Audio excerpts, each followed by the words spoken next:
Hey guys, in this video I'm going to show you what we did with our 15p carrots and why we had to do things in such a rush. So let's go!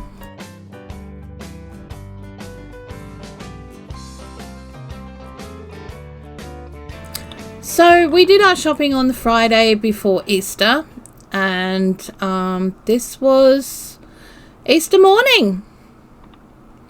As you can see, the carrots are looking very, very sad. They've already started to rot. This is a really big problem. Gone to the trouble of taking them out of the bags, and so that this wouldn't happen, and it happened anyway. So I grabbed all my bowls and I grabbed all my tubs and I grabbed whatever I could and a knife and a peeler and set to work first thing on Easter morning. Yeah. So the reason that a lot of the veg over here is rotting so quickly is because we've had one of the wettest years on record, and there's been a lot of standing water in fields. So the crops, when they get brought in, are waterlogged, and this is what happens when, even though you bring them out of the plastic, this is what happens. So yeah, you know, you're having to deal with things a lot quicker than you expected to. I was hoping to do this slowly during the week, and unfortunately things didn't work out that way. But you know, it is what it is. Now I've done this prep line in real time because I wanted to show you guys that it doesn't really take a huge amount of time. I've actually got a movie running in the background that I've decided to put on and watch while I top and tail the carrots and cut out the really icky bits. So yeah, like I said before, this is first thing Easter morning, so everybody else is asleep, and I just decided that I was going to crack on with it all. It just is what it is, and to be honest, this is why we do what we do, because you never know what's going to happen. And that can go for the produce that you purchase as well. Moments like this can happen, and that's just life. It just is. Knowing how to deal with that though, and having the skills behind you to be able to deal with this very, very quickly is what really, really matters. Now, all I did on this particular day was that I just wanted to prep the carrots ready for blanching to go in the freezer the next day. But once these were prepped, like I'd peeled them and topped and tailed them and cut all the bad bits off, they could go into tubs, into the fridge, and that gave me a couple of days grace. So yeah, I just kicked on with it. It was really sad though, and very disheartening to see as much cutting off as I had to do, because obviously we'd purchased a certain amount and we hoped to use that amount. Now at this point I'm down to my last carrot to peel it. I chose not to waste my peels. I thought, you know what, there's enough waste here as it is. I'm not going to waste the peels as well. And the peels went in the freezer. Now the reason the peels went in the freezer was so that I could use them how I would grated carrot. So I could put them into carrot cakes or muffins or whatever. Just use them as I would normally grated carrot, really. So once that was done, I wanted to evenly weigh out 2 kilos of carrots into 4 different tubs. That way I could make sure that I had even amounts of the different types of carrot cuts that I wanted. Because we'd already decided that because we'd had to deal with not just the carrots but all of the veg that we'd purchased on that Friday, it was all starting to go. We needed to do things fast, so we decided that on this particular occasion, we would freeze the carrots, but in different cuts, so that, or different shapes, so that we had an option on how to use it later on. Were we able to do other things with them after they'd been frozen? Yes, of course, absolutely you can. You can absolutely do pickling and fermenting and all kinds of things afterwards. Jamming even, if you're into things like carrot cake jam and stuff, and chutneys, all of that kind of thing are totally possible, you know, after the carrots have been frozen. But this, I needed some breathing space, and this was the best option for me at this particular time. And I didn't particularly want to spend my entire Easter Sunday prepping vegetables. You know, I did actually want to have some fun and chill out. Rude. So I thought I'd start with the bigger pieces first, and that for me meant creating batons or carrot sticks. Pieces that we could, you know, use for if we wanted to roast them or something similar to that. But what we were doing, because we were doing sticks as well as dice, and the dice is done at the same size as the carrot sticks, I decided to slice the carrots lengthways first. So when I'm doing this, I want to make sure that my knife is as sharp as possible. You don't want to be using a blunt knife for sharp work like this. You don't want to be using a blunt knife anyway, so if you do have kitchen knives, I would suggest that you learn how to sharpen them and do that on a regular basis. If you cut yourself with a sharp knife, it's a lot less likely to cause you permanent damage and scarring than it is if you have a blunt one, because the blunt one will take chunks out of you rather than just take a bit of a slice. When you're cutting carrots this way, you do want to take a little bit of time and care. Yes, I was a chef, and could I do this faster? Yes. Am I going to? No. I choose not to on this particular day. I'd rather just take my time and just kind of enjoy the journey, really. And as you can see, accidents happen even with those of us who are professionals. You know, everyone has wobbly carrots.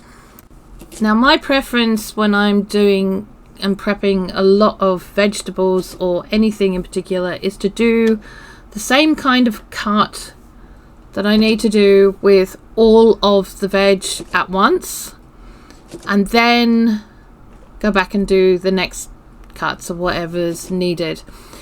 That way it's all one thing. I don't have to worry about doing this, that and something else, the 3 different types of things all at once. I can just carry on and do what needs to be done all in one hit, and then go back and do the next bit and then do the next bit. So your focus isn't split. Having clear focus when you are working with knives, especially knives like the one that I use, is really, really important, and none of us want to have, you know, lose a finger. We don't want to do that. No. I was gonna make carrot cake, but for the grated. So yeah, if the piece feels a little bit too much for you, cut it in half.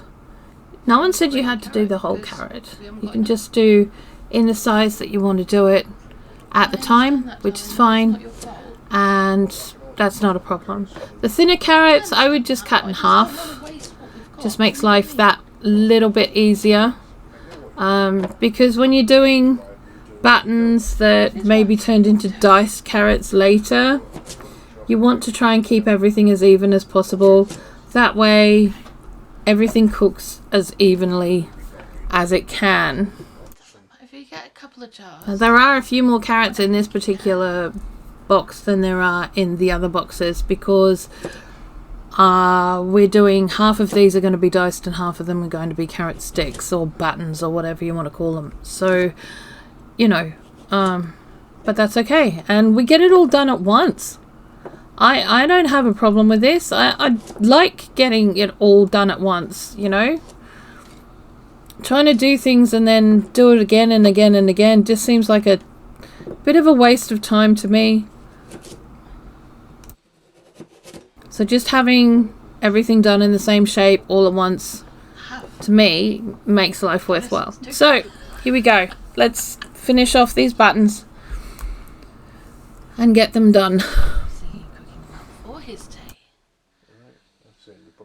I think it was kind of a point where I was discussing with Tani how many of whatever we were going to be doing, and I just decided, you know what, we're just going to do the buttons. We're going to get these buttons done, we're going to get them all done, and then we're worried about any other kind of shapes later on. You know? I'm doing the dice, but I'm doing it. So now we're just going in the other direction, back again, to go and get our long flats of carrot to make our carrot sticks buttons. And then, the next time round, and get them done. Because, you know, yeah, all the same job all at once, get it all done, and then you can worry about what comes next afterwards. Yeah. I really like having carrot sticks available to throw in the oven. These are great to be roasted if you want to add some parmesan and a little bit of garlic or garlic oil and toss them around in that. A little bit of breadcrumb if you wanted to. Don't have to use breadcrumb if you don't want to. And roast them off. They make amazing carrot fries. They really, really do.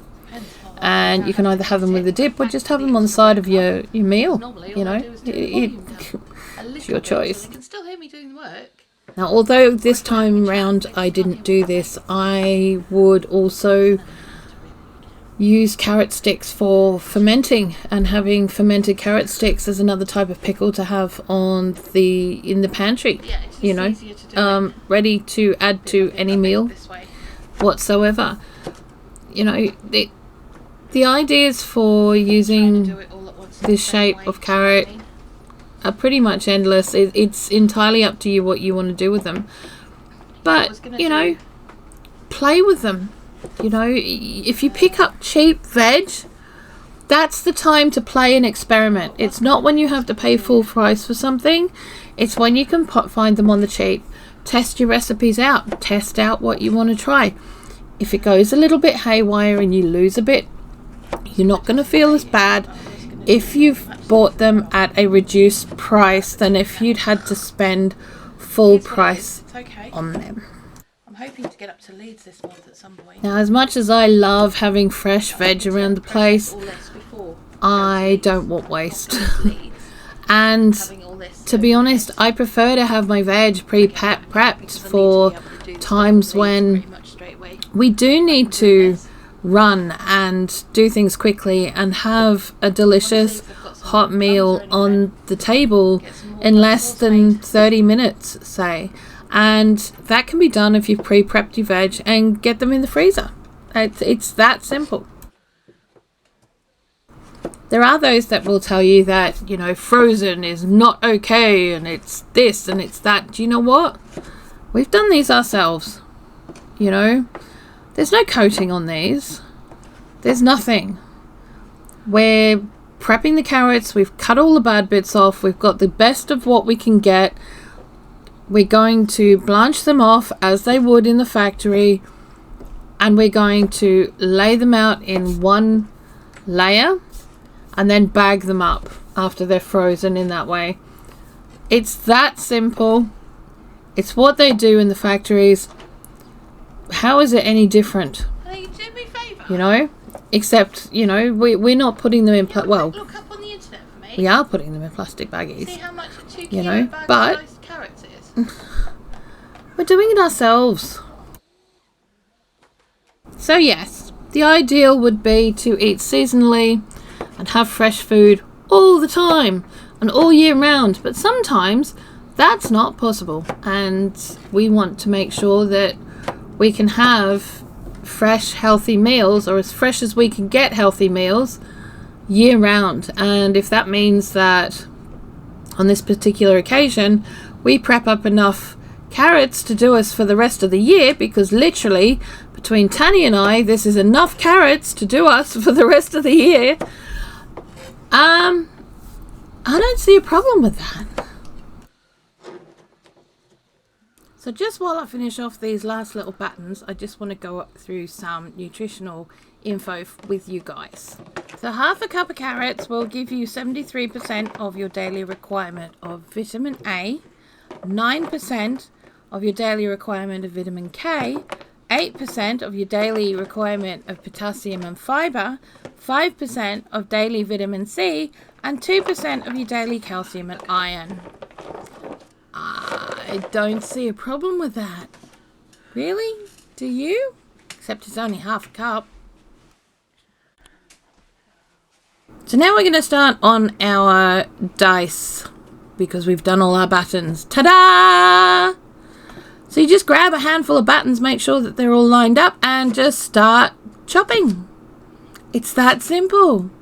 To get them to be the same dice square as you did your buttons, just have a look, guesstimate it, and you've got this. Seriously, you don't have to go one by one. In fact, if anything, this is one of the quickest ways to get it done. You just grab a handful and go for it. Seriously, it's that easy.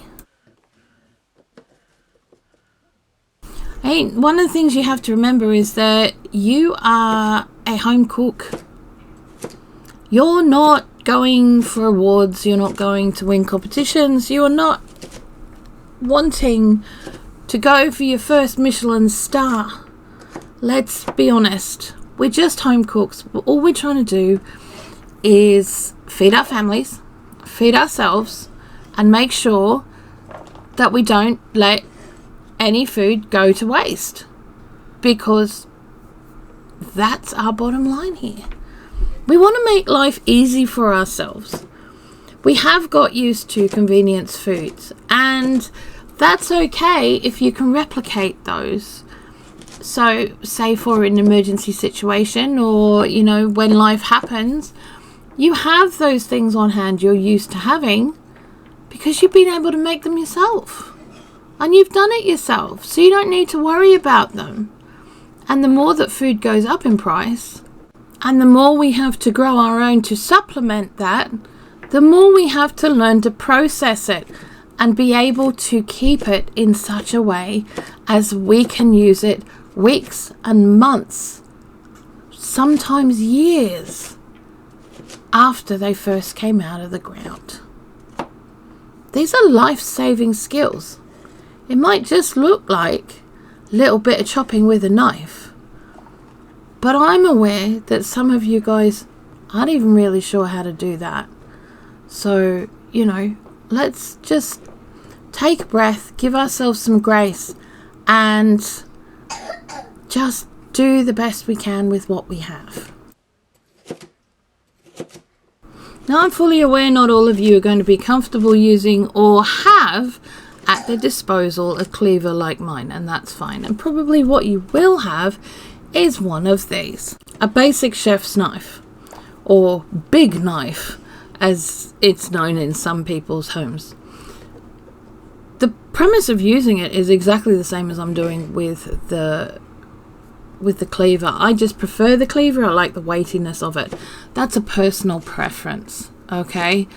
But for the average everyday person, a chef's knife is perfect, and there is nothing wrong with one of those at all. I will say this though, please, for the love of everything, keep it sharp. You can purchase knife sharpeners very, very easily. A knife sharpener like this one is actually fine. There's nothing wrong with it. It has a rough stone in it, a medium stone, and a polishing stone, and that's enough. Honestly, You don't have to worry about big wet stones or, you know, having to learn how to do all of that kind of stuff. That comes later. If nothing else, having a knife sharpener like that will increase the age of your knives for years and make life a lot safer for you and yours.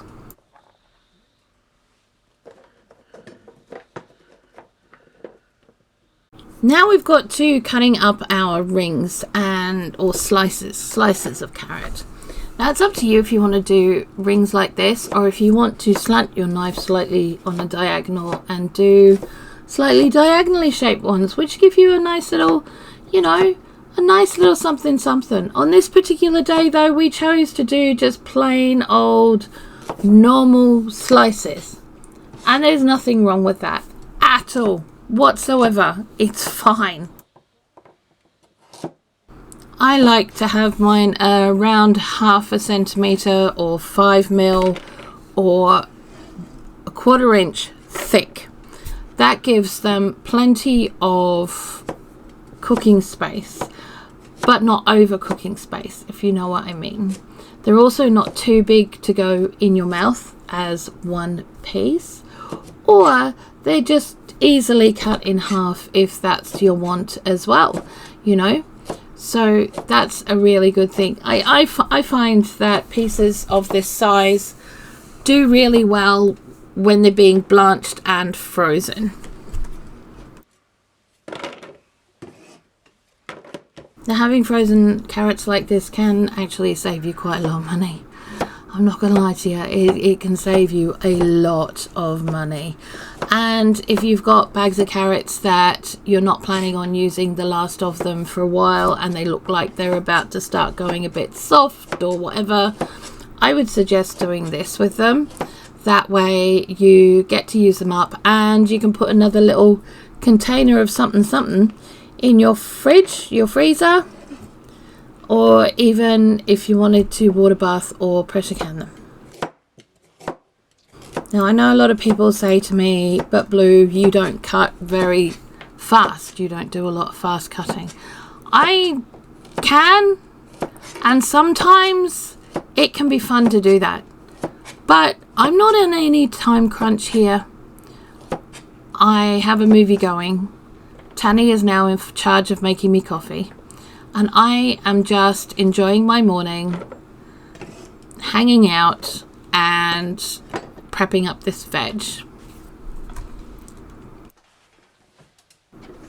When I was working professional, yes, I would have to do my chopping and prepping very, very quickly, because we had about 4 hours to do everything, and it had to be ready. And if it wasn't ready, you were doing this kind of work in the middle of service, and people would have to wait longer, and you can't do that. You can't do that. So a lot of the prep work like this was done the day before, and normally, you know, in the afternoon of the day before. But you know, there were places I worked at, it was done on the same day because the delivery wasn't done till 6 in the morning, and you'd have to be there at 6 to take delivery and then do the prep work before 11 o'clock. Everything had to be done by 11 o'clock. So that was all of that. Now, Tony and I have been recently really enjoying homemade fakeaways, or, you know, homemade takeaway foods of our favourite things. And I thought it would be really useful to have some matchstick sized carrots. Now, I have this little contraption which is my spiralizer, but it's also got a mandolin. So I thought I'd give it a crack to do on the matchsticks. I did, however, find that there were two things that I had a problem with. Number one, I found it incredibly dangerous. I'm not going to lie to you. This is not a job you can use the guard for, because the guard is made for smaller round things that are about the round shape of a potato. They're not meant for long carrots. Also, the wastage, you know, that's great. All of that carrot that was in my hand But it's scary. I can't safely put through the mandolin again. I mean, it's beautiful. And I personally found it, I think I'll just do it. yeah, a bit wasteful and a bit of a... I mean, it's cute, don't get me wrong. And do I like using it as a spiralizer? Yes, I do. And if I can use it with the guard, am I happy with that? Yes, I am. Am I happy using it without the guard? No.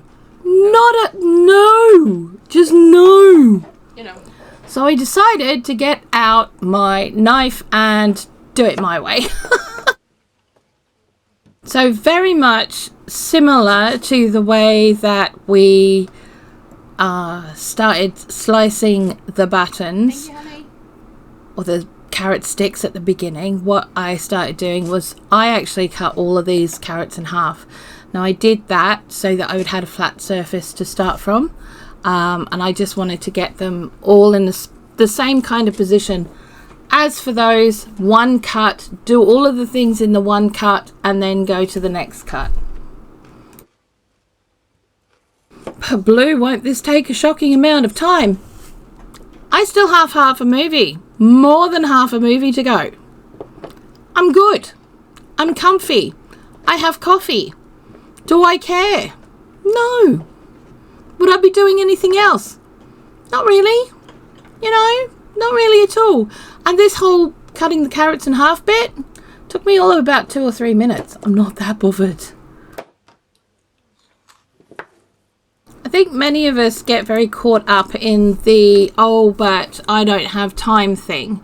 And sometimes all it can take is changing where you're sitting to a different, you know, to a more comfortable prep area and doing what you were going to do anyway.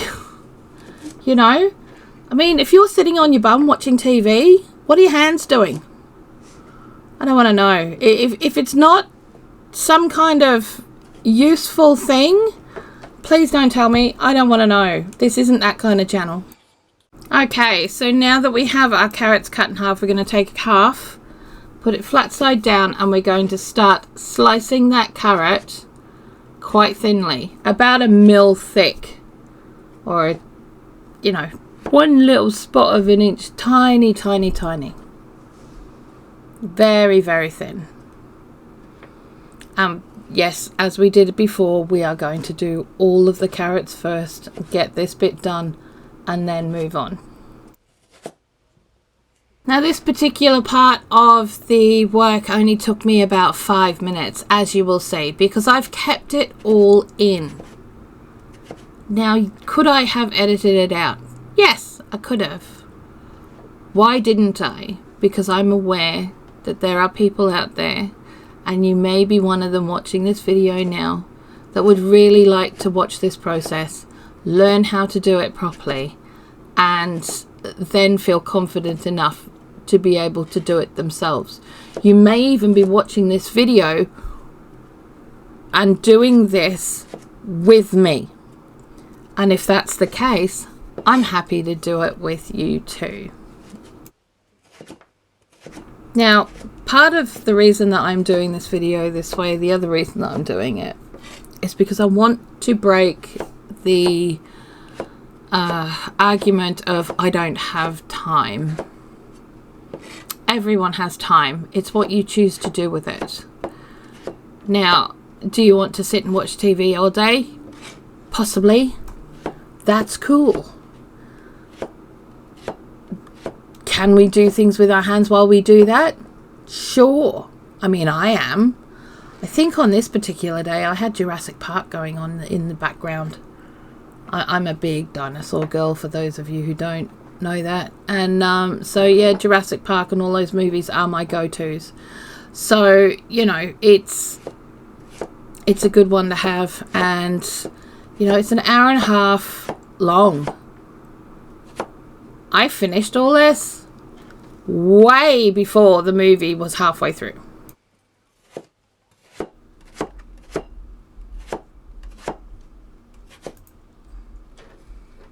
Okay, so carrots, what are they good for? Alright, so they help boost your immune system. They help with your heart health. They may lower your risk of cancer.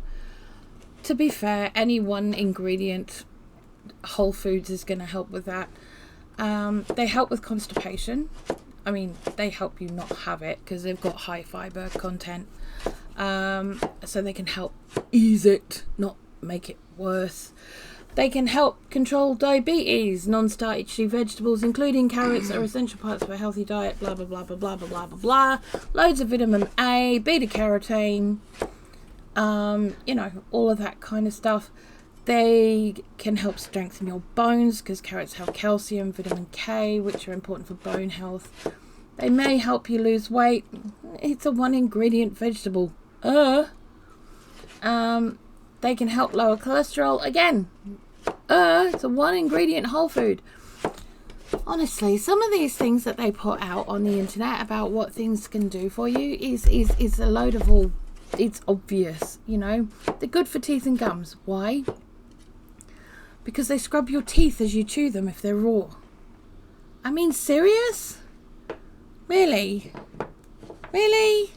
It's a carrot. Also, carrots benefit for your skin. They're loaded with beta-carotene, a pigment that your body changes to vitamin A. Vitamin A is a nutrient that helps maintain healthy skin, and not having enough of it increases your risk of skin problems like hyperkeratosis, a condition that causes dry, scaly skin. As an antioxidant, beta-carotene may help protect the skin from sunburn, help slow down skin aging by improving elasticity, hydration, texture, wrinkles, and age spots. And it's got vitamin C, and we all know what that does. Also, the beta-carotene is very good for eye health, which is why they say eat your carrots and you'll never go blind. But have too many of them and it'll turn your skin orange. And there have been reported cases of, you know, orange skinned people due to eating too many carrots. Little and often, people. Little and often. You know, balancing all things. Right. So if you've been enjoying this video so far, which I'm kind of assuming you probably have, since we are like halfway through it so far, and you're still here listening to me drone on and chop carrots and things, could you just hit the thumbs up button for me? Because that would really, really help this video and the channel. And if you're not subscribed to the channel already and you're really enjoying this content because you're getting something out of it, subscribe.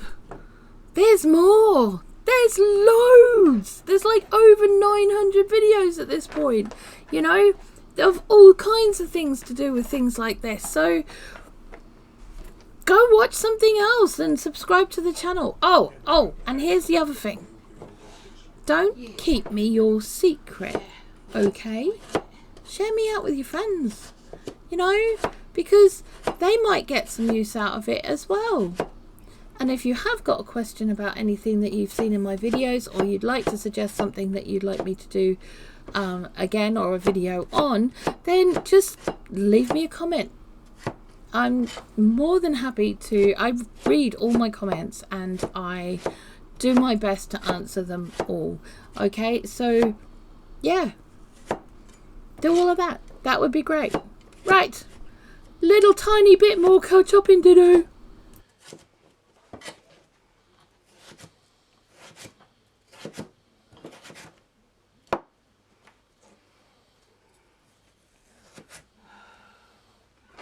Right.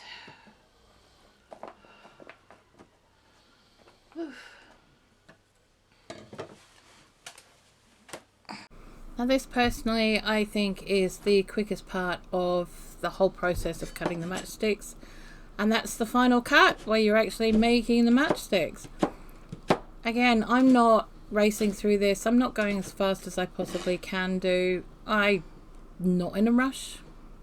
I don't have anywhere to be, although I have given myself until 11 o'clock on this particular day to get as much of the prep work of all the veg done as possible, because I didn't want to spend my entire Easter day just prepping veg and doing all of that. Now thankfully when it comes to doing the final cut on the matchsticks, you can actually layer up several slices at once. So you're not just doing one at a time, you can do quite a few. And it doesn't take long at all because it's very, very quick at this point. And, you know, almost got my finger. I would have got my nail. I didn't get my finger. I swear to you, I did not lose any blood over this on this particular occasion. Now matchsticks made this way, you don't want them any more than around a millimeter wide in any direction. You want them relatively thin so that they can go into things like spring rolls. They can go into stir fries very, very easily.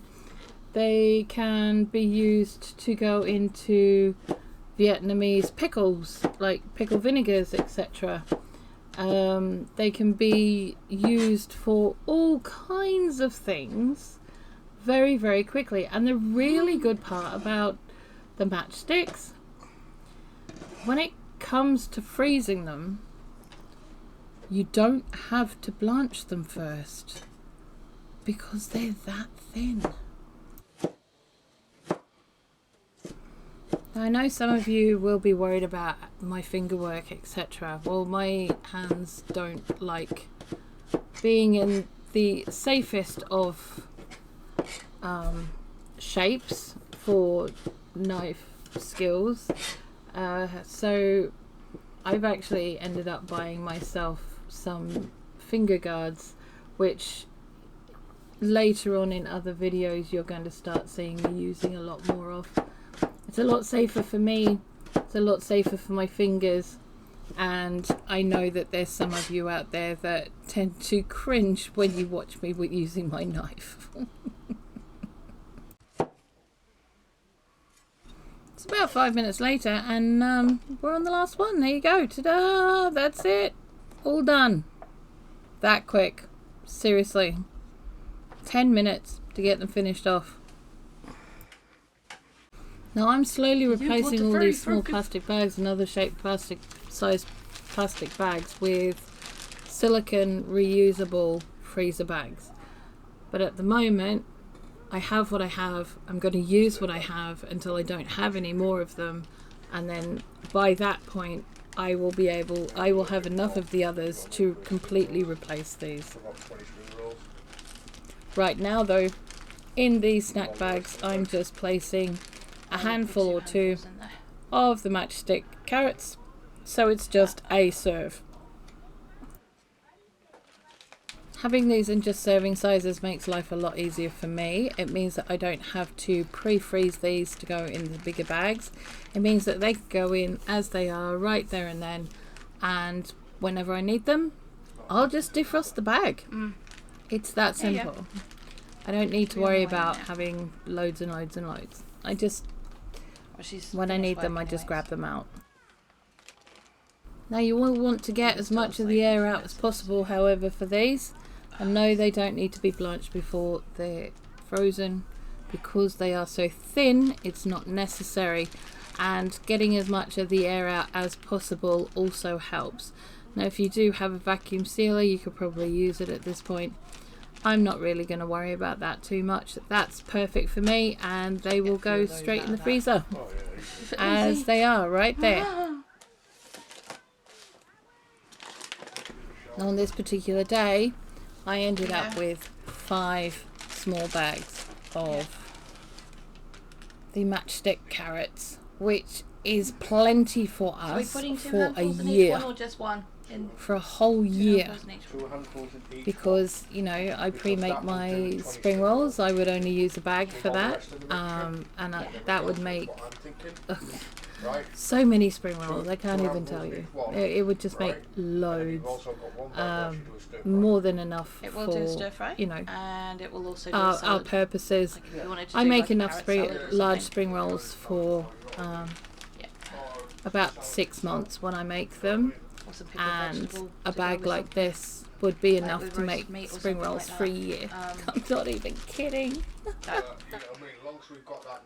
What does tend to happen is if I am doing that, then I will be doing some kind of stir fry or something as well. So I will end up using probably half of these in that stir fry so that nothing is wasted. Now I'm not gonna make you sit here while I go through every single bag and bag them all up, because it's not necessary. So we're gonna move on to our next cutting shape. So the last cutting shape that I'm going to do on this particular day is roasties. It's just as easy to roast a pre-frozen carrot than it is a fresh carrot. You just get them defrosted before you use them though, otherwise they won't crisp up. That's my biggest advice here. So this won't take very long at all to prep up all these carrots, because you're just chopping them into the size that you would want for roasting. And that's pretty much all we're going to be doing with this lot right now. And the main point is this, really. The more different types, different cuts that you know, different slices that you know, different shapes that you know, different ways of doing things that you know, the more variety you have in your everyday life, the more options you have for making different meals, because it's all there pre-done and you don't have to worry about it. If you want to roast dinner on a Wednesday night, there's no reason you can't have that. All you do is you bring all your frozen veg out first thing in the morning so that it can defrost, and then, you know, when you come home, all of this stuff will be ready in half the time. And there's nothing wrong with that. If anything, it means that you're going to have a better opportunity to eat better at the times when you probably just would normally do a grab and go. The one thing I will say about roasting pieces of carrot, you want to keep everything as uniform sized as possible. The thinner parts cut in half, the fatter parts cut in quarters. It's that simple. Just keep it as relatively similar in size as possible. So this here has all taken me an hour to achieve. An hour. I wasn't racing. I wasn't doing anything silly. I wasn't wrecking myself. I was taking my time and just going for it.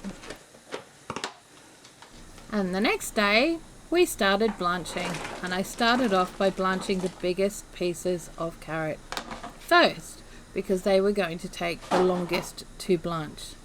Now, to blanch a vegetable is to bring it to the boil and cook it for a minute.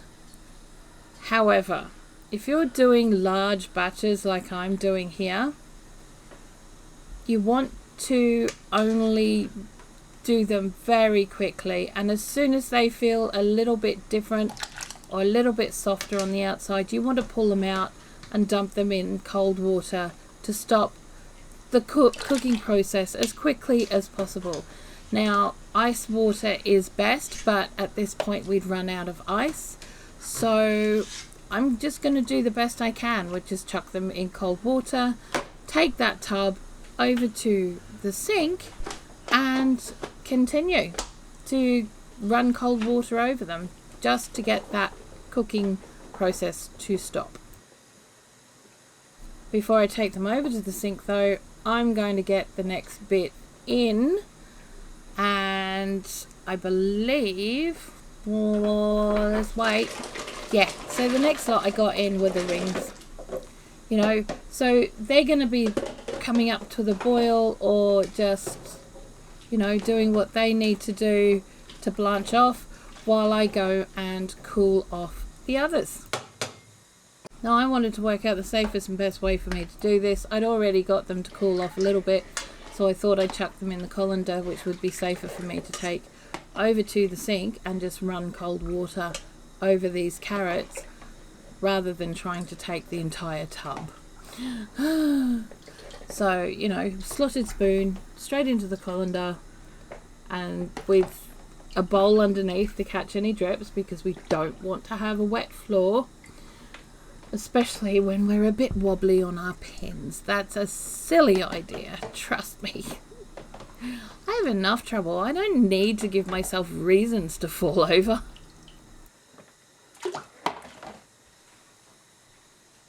We've reached the sink. Ta-da! And all I'm going to do is I'm just going to get the cold water to start running over these, because they need to cool off really, really quickly. I'm not really enjoying the whole wasting the water thing, and I may change how I do this later on. I don't know, but water is a precious commodity, and this to me is quite wasteful, so we'll just see how we go. But it will get the carrots to cool off very, very quickly, and that's our main objective right now. Thankfully, the carrots do not take very long to cool off. Once they're under the cold water, it kind of shocks them into going, oh no, don't want to be doing this cooking business anymore. So we're now going to put those to drip as much of their water off as possible before we start the next bit. Once these have been left to drip dry as much as possible, you need to start layering them in a single layer on baking trays. Now I have 10 of these trays. I do, all identical, partly for this purpose. In fact, quite a lot for this purpose, because they're just easier to layer and to stack on top of each other to freeze. Now, I'm aware that some of you will be sitting there going, what on earth is she doing and why is she doing that? Well, can I just say, there is nothing more annoying than going into a bag of frozen veg and having to beat the living hell out of it, breaking your pieces of vegetables just to get out 4 or 5 bits. That's why I do this, because once they're frozen and I can then rebag them or place them in the bag, I will be able to go into that bag in 6 months' time even and just pull out the exact number of pieces of carrot that I need. No muss, no fuss. Just getting the job done and making life easier, because at the end of the day, that's what this is about. Making my life easier. And saving the carrots, because they're about to all drop down dead and be mushy, but you know, it's about my convenience. So this part of the series of what I was doing was filmed on the Monday. So this is Easter Monday while I'm doing all the blanching, and I'm just getting it done as fast as I possibly can. Now, the one way that you can tell the difference and whether the carrots or the veg have been blanched is that if they are a coloured vegetable, the colour will seem a little more vibrant. That is when you pull them out.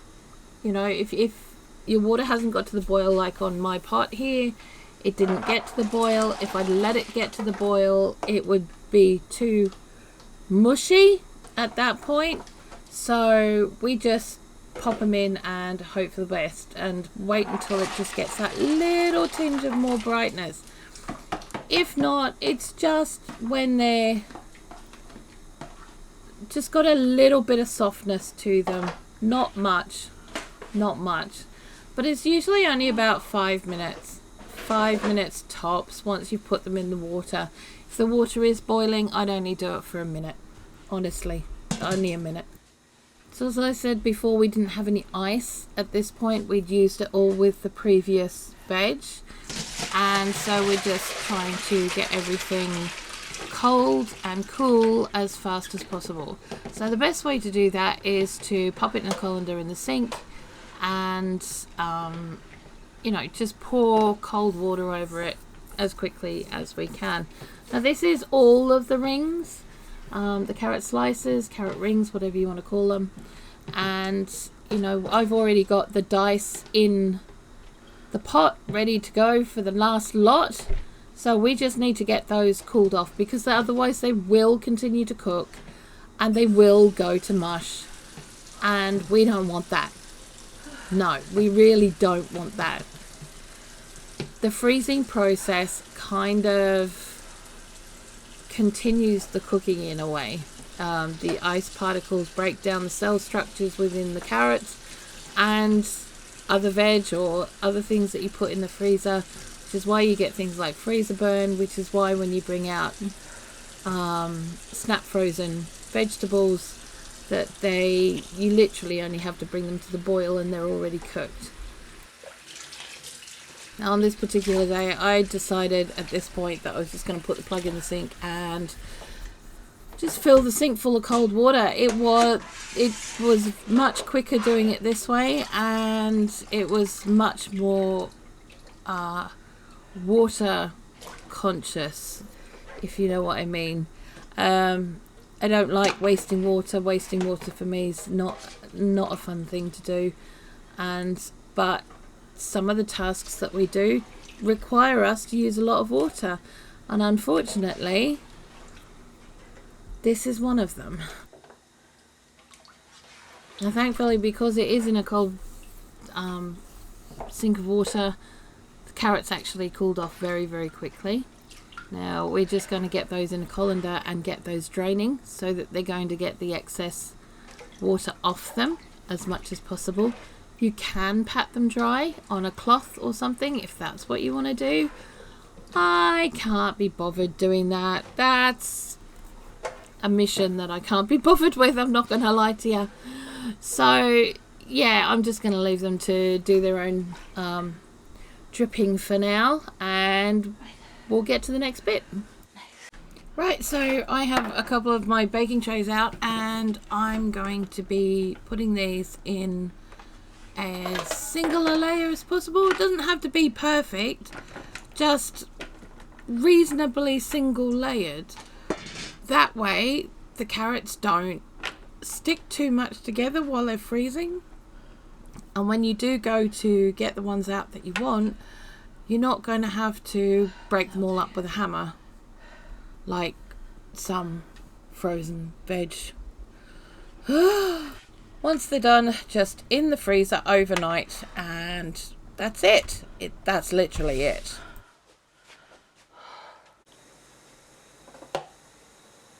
Now, once that's done, I find that the diced carrot is already ready, so I have to run straight to it and get it off straight away and into the cold water.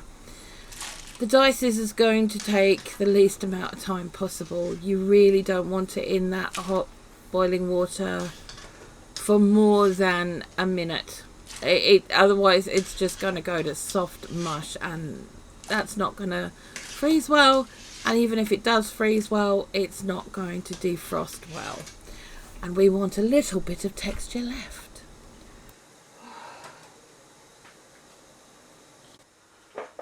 So like the rings, I got this out and popped them all over into the sink of cold water because we were out of ice, but these dice need to be cooled off as quickly as possible. So water in the sink is our best option right now, and that's okay. You know, we use what we have, right? And yeah, the water, like I said, the water for me, it feels like such a waste, but you know, what can you do? You gotta, you know, break some eggs to make an omelette, right? There's a tub of green beans in there. But Blue, what would you do if this was an emergency situation and you had no spare water to cool off your carrots? Well, I wouldn't be freezing them, number one, because I wouldn't be putting that kind of pressure on what little electricity we had, if any, okay? I wouldn't be filling my freezer with vegetables like this. I would be filling it up with meals if I had a freezer. The other thing I would be doing is I would be canning them. I'd be water bathing my carrots. I would not be freezing them. And I'll do that in a different video. I'm just not doing it in this one. This is all about saving these carrots, getting them done, and in the quickest, best way possible for us in that particular moment on this particular day.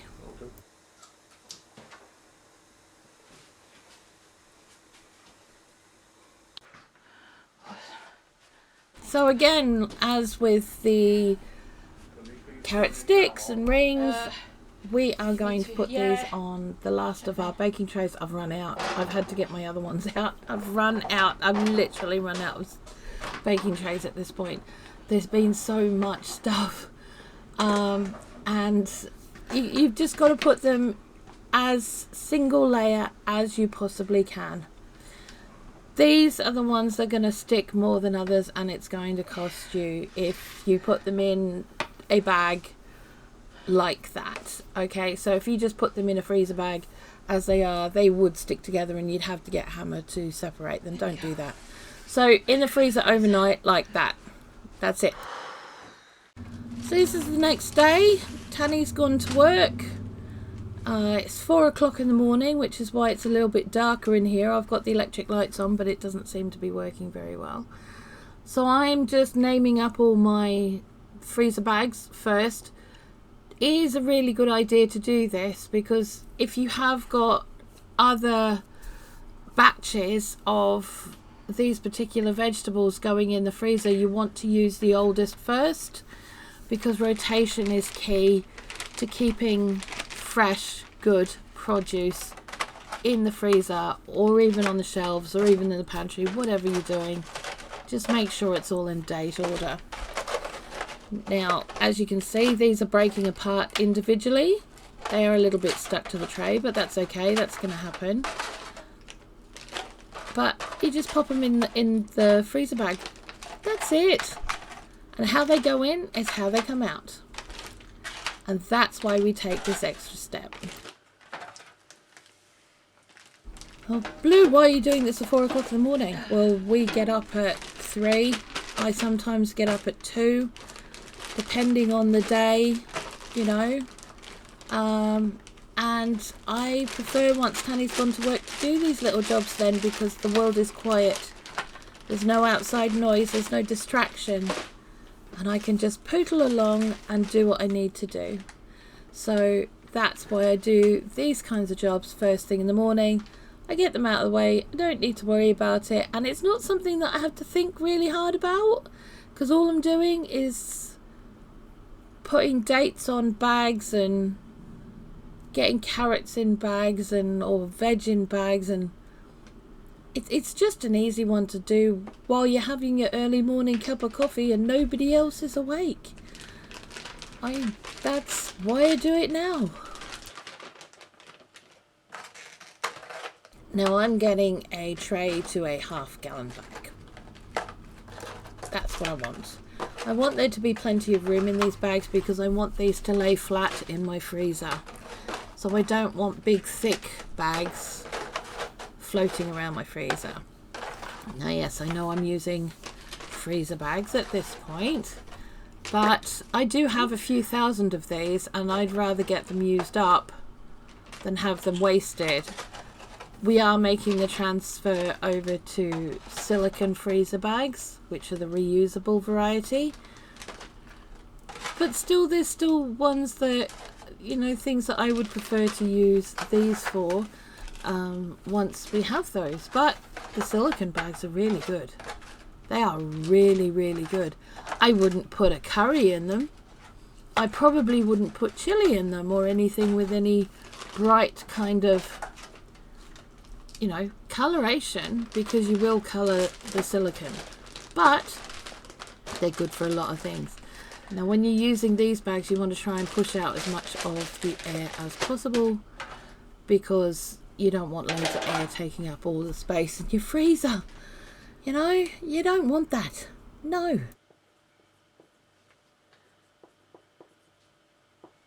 Now we have a 2 foot by 2 foot square box freezer, which isn't a huge one. It's about 4 foot tall.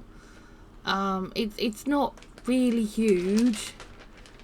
In fact, my 3-year-old grandson is way taller than our freezer. So we try and keep only the important things in there. I would prefer to have just meals rather than carrots and things and ingredients in the freezers. But, you know, sometimes needs must. So that's what I'm doing here. Now, some of these carrots have stuck together. I'm trying to break them apart if I can. But, you know, the odd 1 or 2 here and there that is stuck together is just what it is. You're just going to have to deal with it, you know. But in the cooking and defrosting, they will come apart again, which is fine. It's just, you know, just is what it is. Now, again, we're putting these in half-gallon bags, and I'm getting 1 tray per bag for the rings. So I put 1 bag in our small fridge freezer in the kitchen, the one that we use every day, and the rest get kept in the box freezer in the one I was just telling you about, because it's just easier that way. That's what we use for our overflow bulk and meals, pre-made meals.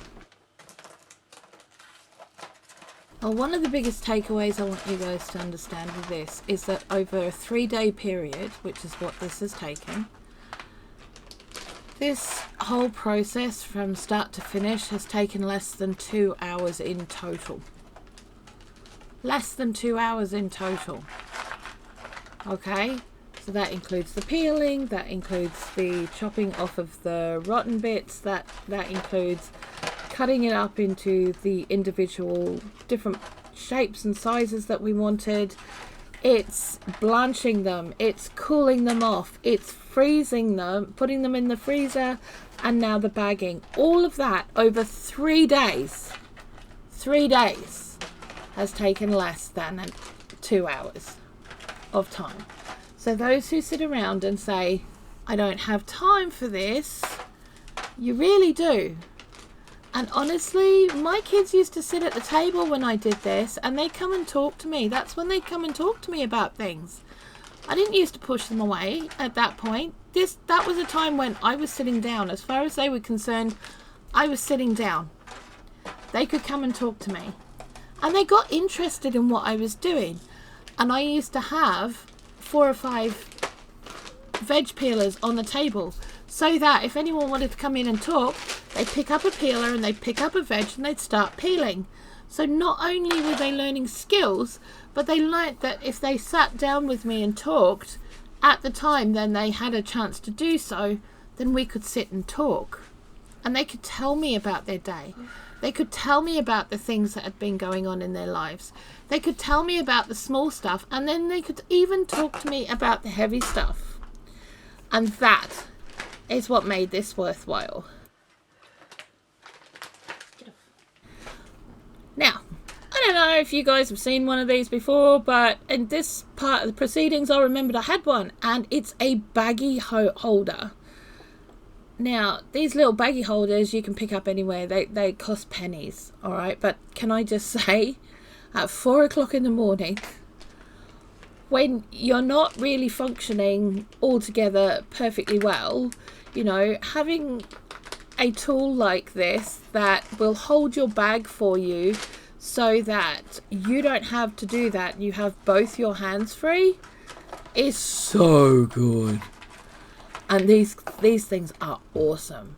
I'm not going to lie to you. These things are amazing.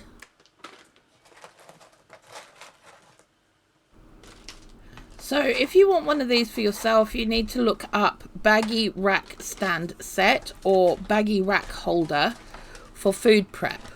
All right, and you'll be able to find them. And honestly, I mean, Amazon have 2 for $4.99, but Temu has them for 48p each. Do you know what I mean? I mean, you can even get 3 of them for $6.99, but then you're paying all the delivery fees on top of it. But, you know, and that's at the time I'm filming this. Don't quote me in 3 years and say, you were wrong.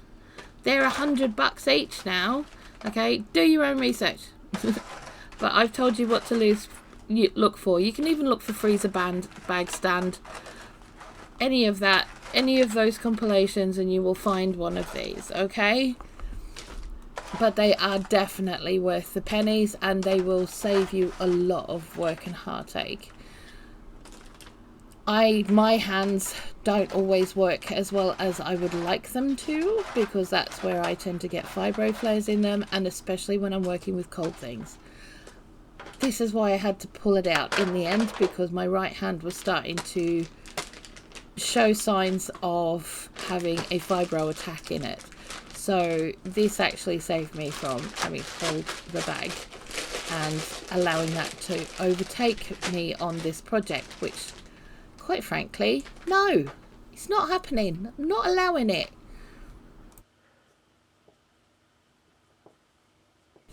Now, I always write on Sharpie on my freezer bags of what they are, because there's no point in putting labels, because once they freeze, the glue unsticks and then you have a bunch of labels and a bunch of mystery bags.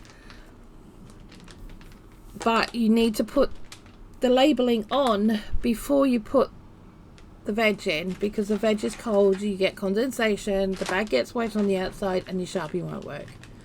Okay, so write the bags out as you're using them. I didn't know how many bags I'd be using on this day, or how many bags I would get out of what I was doing, so I wrote my bags up as I went, rather than writing up a bunch of bags, finding I had too many, and ending up with a bunch of bags that I couldn't use. So yeah, I thought this would be easier, and it was in the end. It was great. Now, the other takeaway from this is this. Now, a lot of people who have health issues, whether they are physical disabilities or mental disabilities or whatever condition it is, tend to turn around and go, well, I can't do any of this. Well, can I just tell you, I have just about the alphabet in letters behind my name. And although I have that for, you know, my qualifications, I also have that in diagnosis. And can I just say, as much as I spend probably 40% of my life, 50% of my life in abject pain where I can't move, even on those days I will still do one job. And on my worst days, even if that's just making Tammy's lunch to go to work with, at least I feel like I've done something.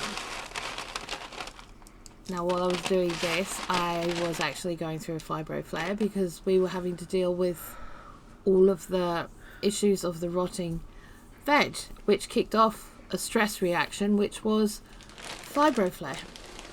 Now, that wasn't fun, but I still had to get things done. And that's what people with chronic illness do. They just get up and do it anyway. As much as other people don't quite understand that, it is what it is, and it's how we deal with it. It doesn't mean that we're not feeling bad on that day. It's just getting the things done so that we can go and rest. This is partly why I get everything done the first thing in the morning, wherever I possibly can, because then it's all out of the way and it's done, and that's okay. Now we're on to bagging up the diced carrot, which I did break up a little bit first, which is fine. That's not a problem. And it did break up really, really relatively easily. You know, so that's now going in the bag. You're not going to end up with, you know, the frozen bags of mixed veg when you get to them sometimes in the freezer and they're a big block. It's not going to do that for you, because you've gone through this extra stage of doing this. And it's going straight in your freezer. You know where it's been, you know what it's doing. And it shouldn't defrost, because you're not taking it in the car home, because it's gone from your kitchen to your freezer to your freezer again. It's that easy. Now, making use of what you have and living a more old-fashioned style life like we do, where it's a little bit more frugal, which means that we do a lot more food preservation ourselves, does not mean that you have to walk around in, you know, old-fashioned Laura Ingalls clothing and, you know, all of that kind of thing. It does mean you find a balance between the modern and the more old-fashioned things that work for you. Do I want to sit there and do my laundry in a bucket with a plunger? No, I really don't. Could I? Yes. Would I if I had to? Well, if I had to, I would. Do I want to on an everyday basis? No, not particularly.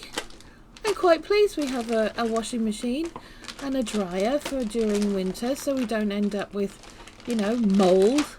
But, you know, doing jobs like this that save us money, that are practical,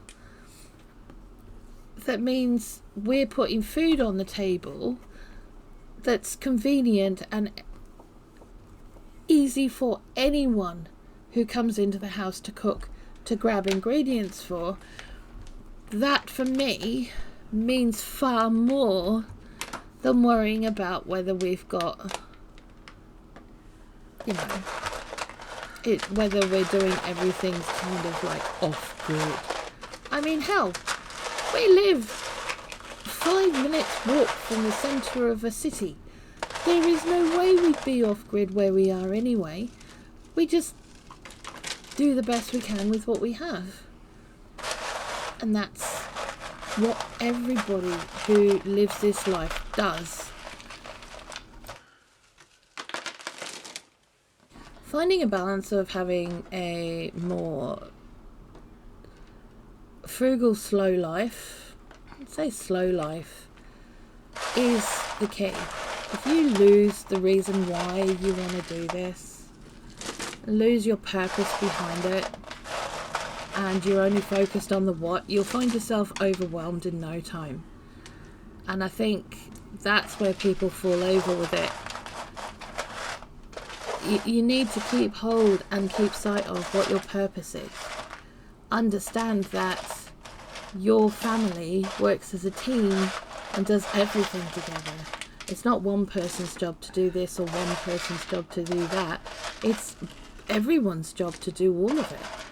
Tani helped me a lot when it came to the blanching of the veg, because I have to be very careful with what I lift and carry. So he does all the lifting and carrying for me. Did he sit and talk to me while I was doing all the chopping? When he woke up, yeah. And he brought me a coffee. So we sat and we chatted. And it was fun, you know? And he appreciates what I do because he knows that it saves us a lot of money in the long run. And I mean a lot.